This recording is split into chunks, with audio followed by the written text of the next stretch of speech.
आप लोगों को पिछले चैप्टर में हमने वेरिएबल्स के बारे में सीखा था कि वेरिएबल्स क्या होते हैं ना। तो आज हम डेटा टाइप्स वेरिएबल्स का मैं आपको पहले भी बता चुका हूँ कि वेरिएबल्स जैसे मैं लिखता हूँ x इज इक्वल्स टू 5, तो डेट्स वाई ये जो x है ये वेरिएबल यानी वेरिएबल जो वैल्यू को असाइन करता है। ये आगे 5 वैल्यू और जो वेरिएबल होता है वो क्या करता है, वेरिएबल एक वैल्यू के अंदर असाइन यानी वैल्यू को असाइन करता है। जैसे मैं नेम लिखूंगा तो नेम इज इक्वल टू काजी मैंने लिखा, तो अब देखें ये जो नेम है ना ये आपके पास वेरिएबल है और काजी उसकी वैल्यू है यानी स्ट्रिंग है। ठीक है, एक वो मैं आपको स्ट्रिंग बताऊंगा स्ट्रिंग क्या होती है, उस टॉपिक पे बाद में जाएंगे। अभी हम डेटा टाइप्स पढ़ लेते हैं। तो वेरिएबल्स आप सीख चुके हैं, अभी इतने ही सीख लें। एक बॉक्स है उसके अंदर जो डेटा है, जो वैल्यू है उस बॉक्स के अंदर, बॉक्स आपका वेरिएबल है और जो वैल्यूज हैं वो आपके पास वैल्यूज। अब सुनते हैं डेटा टाइप्स। हम सीखेंगे कि int, float, string, Boolean, list, tuple, set, dictionary, not, ये सारे क्या हैं, ये एक आपके पास डेटा टाइप्स है। अब वो आगे समझेंगे, अभी आप नहीं समझेंगे। सबसे इंपॉर्टेंट पॉइंट, पाइथन को कैसे पता चलता है कि वैल्यू नंबर है या स्ट्रिंग।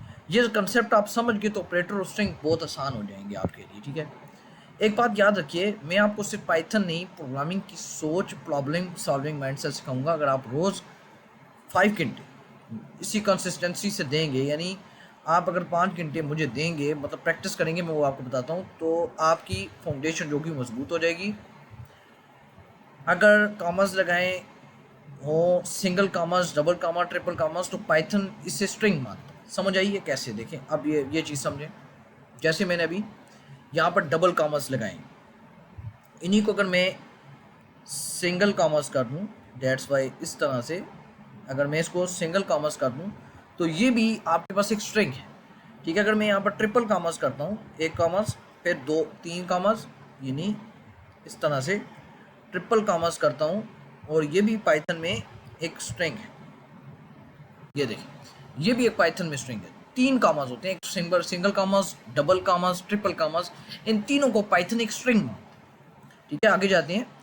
अब अगर वैसे लिखा हो 18 तो उसे वो इंटीजर कंसीडर करेगा। देखिए अगर मैं यहाँ पर x इज इक्वल टू 18 लिखता हूँ तो इसे इसने इंटीजर कंसीडर किया। लेकिन अगर मैं यहाँ पर 2 कॉमर्स डाल दूँ तो ये जो 18 है ये भी स्ट्रिंग बन जाएगा। तो आप प्रिंट कर सकते हैं टाइप ऑफ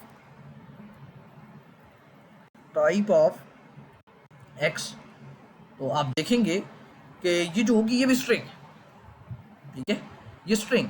तो मैं ये कह रहा हूँ कि अगर आप इसको ये यहाँ से कॉमर्स हटा दें और फिर आप इसको प्रिंट करेंगे तो देखेंगे ये इंटीजर्स आए।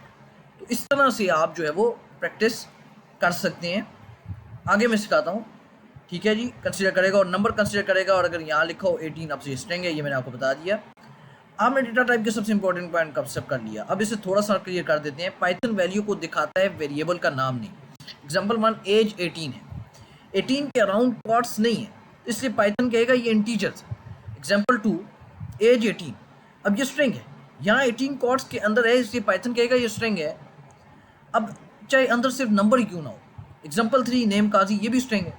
Example 4 message hello how are you, ये भी एक स्ट्रिंग है। लेकिन देखिए अगर बड़ा मैसेज लिखना होगा तो ट्रिपल कॉमर्स का यूज़ करेंगे। यहाँ देख लें ट्रिपल क्वार्ट्स की भी एक स्ट्रिंग बनती है, जिसे मल्टी लाइन स्ट्रिंग लिखने के लिए यूज़ होता है। यहाँ देखें लिखा हुआ है golden rule quartz Ali Ali Ali, ये अली। देखें इस 4 तरह की आपको इस स्ट्रिंग बताइए कि आप इस तरह से भी लिख सकते हैं। ये सब स्ट्रिंग है, क्वार्ट्स नहीं है। तो 18 20 100 5 ये इंटीजर्स हैं। डेसिमल हो तो 3.14 5.0 18.5 ये फ्लोट है। ये फ्लोट भी एक डेटा टाइप्स है। फ्लोट भी एक डेटा टाइप्स है। अगर मैं यहाँ पे लिखता हूँ 18.0 तो प्रिंट टाइप ऑफ एक्स। अब देखेंगे यहाँ पर ये क्लास फ्लोट आ रहा है, तो फ्लोट भी आपके पास एक डेटा टाइप्स है जिसको आप यूज़ करते हैं। बिना पाइथन मेरे पास असल में टाइम नहीं होता, नहीं तो मैं आपको मुकम्मल तरीके से रोज़ाना एक करूँ वीडियो समझाऊँ। लेकिन यह है कि मैं जो जैसे जैसे बनाऊँ आप देखते जाइए, वीडियो आपको समझेगी बिना पाइथन। चलिए बताइए कि x इज इक्वल टू 50 क्या है। अब आप मुझे बताइए कि ये जो मैंने 2 कॉमर्स में लिखा है ये क्या हो। ज़ाहिर बात है आपके पास आंसर होगा डेटा टाइप्स।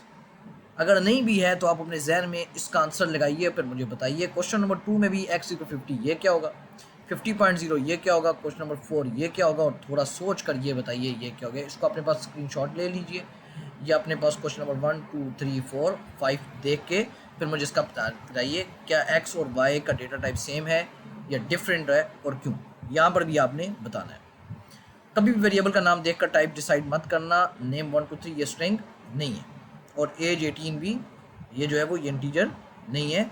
पाइथन सिर्फ वैल्यू को देखता है, वेरिएबल का नाम को नहीं। मुझे लग रहा है कि आप कंसेप्ट अच्छा बन रहे हैं, इस तरह के टॉपिक को मजबूत करते चलेंगे।